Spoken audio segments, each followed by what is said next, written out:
Stand upright, let us hear the holy gospel. Peace be with you all. And with your spirit.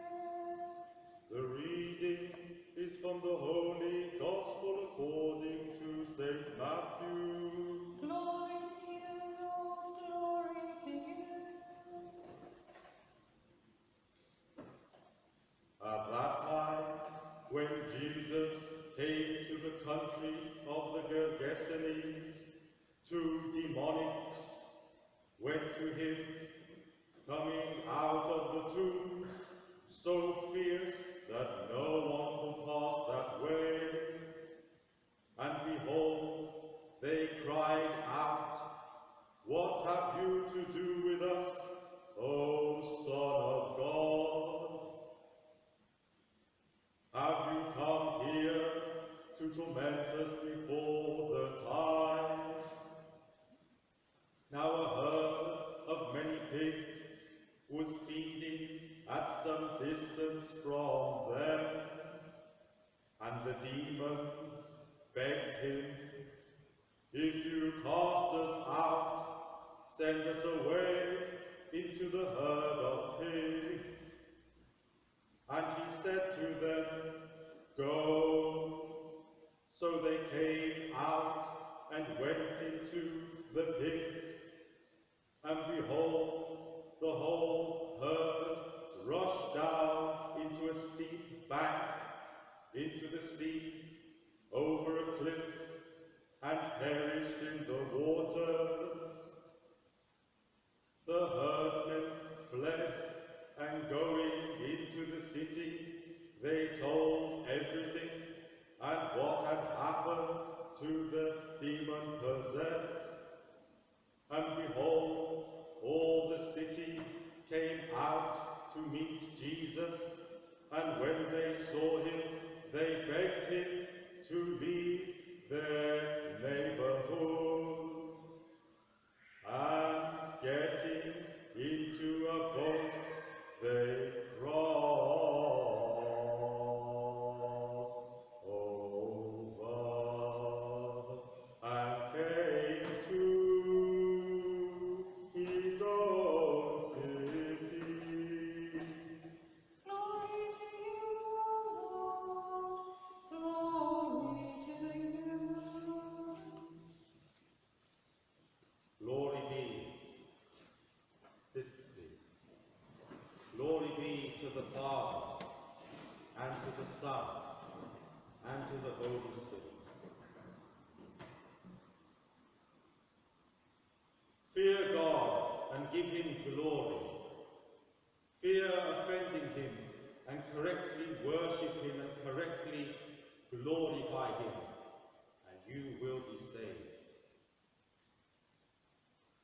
In today's Gospel reading, it is also verified, as well in other Gospels in the New Testament, that these two demon-possessed men were naked and wore no clothes.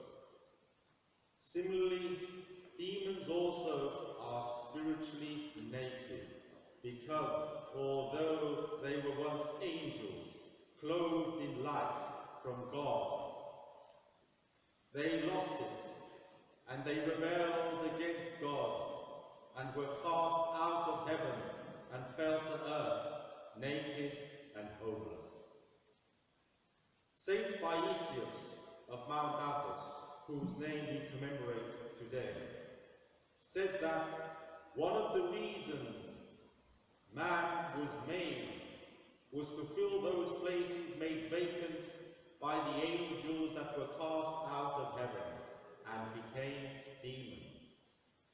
Their leader, Satan, was cast out with them, but after, when they fell to earth, they were unable to claim the world as their own, because God had created Adam and set him up as a manager, and like a lord over the creation he was to manage.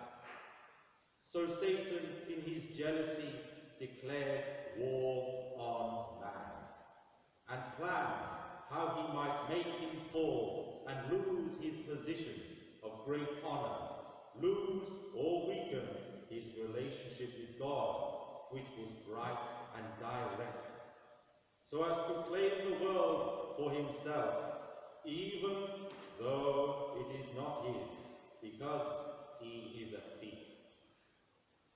So after Adam's fall, mankind became the battleground between God and the demons. In today's gospel, we see this battle when Christ casts out the demons that were so savage, terrorizing people, so that they, when passing by, were threatened, that no one could travel by that place, terrorizing them.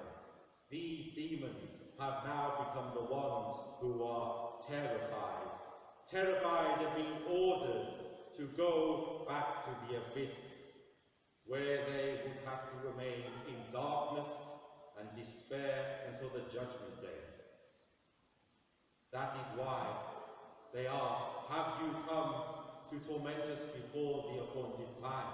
They were scared of being cast back into the abyss. This is why demons are also scared of the saints, because they also can send them back into the abyss. When the demons ask Christ if they can enter the large herd of pigs, he allows it, not only because the Old Testament considers pigs to be unclean, but also because when they entered the pigs, the whole herd rushed over the cliff and drowned in the sea, showing us that if God did not limit or curb their power, they would also try to do the same to us and destroy all of mankind if they could. That is why, though the men were possessed, the demons were not allowed to kill them, only possess them and terrorize them and others. The possessed men had been driven by the demons into the wilderness, because a demon will try to isolate its victim and keep him away from those who can help. Often, when a person is afflicted, often one of the early signs of demonic activity in or on a person is a growing, unexpected, irrational, and unexplainable quietness, detached state that desires to avoid people and holy objects, and especially avoids going to church. It tries to remain undiscovered and inaccessible to help from friends, family, and especially from the church. Because the church is a community that is called to gather around its clergy and correctly glorify God and partake of holy sacraments that shield us, heal us, protect us, become spiritual weapons that fight for us and with us against the demons all the time. Actively belonging to the Orthodox Church is protection. The prayers of this holy community are protection. This is why the enemy is especially busy on a Saturday night and Sunday morning, trying to do all he can to create distractions, temptations, or obstacles or fears to prevent us from getting to church, to prevent us attending a divine liturgy, and especially tries to prevent us from correctly partaking of the holy body and blood of Christ, because he knows that we will benefit from it, making us stronger him weaker. And how do we increase that benefit? By correct preparation, by praying Saturday night and Sunday morning, by fasting, by repenting, and remaining watchful against the demons, temptations, distractions, obstacles, or fears they try to create. Remember that if we have the right attitude, we will increase the amount of spiritual benefit and spiritual strength that we receive during this service. This is ours for us to take home and share with our families. It will bless us and our homes, and then the good that is in us will challenge and expose any bad things that is trying to remain undiscovered in our homes. And if you regularly come to church as a family and correctly pray, you will receive a special protection, because the family that correctly prays together regularly, comes to church together, stays together. Because it means that Christ is at its center, and that is the strongest center, the strongest glue for keeping a family together. If you pray together, even only once as a family, every day, by saying the Lord's Prayer correctly, with love for God and fear of offending him, as a family, every time before you eat as a family, your home is becoming blessed. And know this, that every difficulty you have, they would be many times more if you did not pray as a family at all.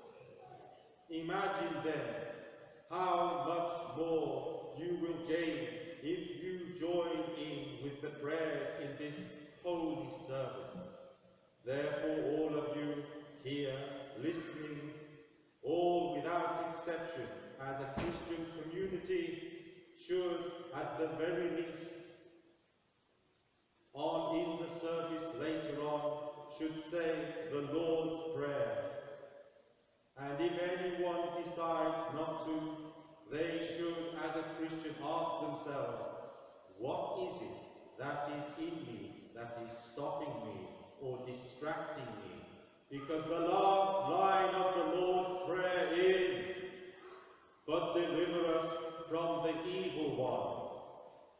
Well, the devil does not want us to say that, nor does he want you to say the thrice holy hymn, Holy God, Holy Mighty, Holy Immortal, and other such prayers.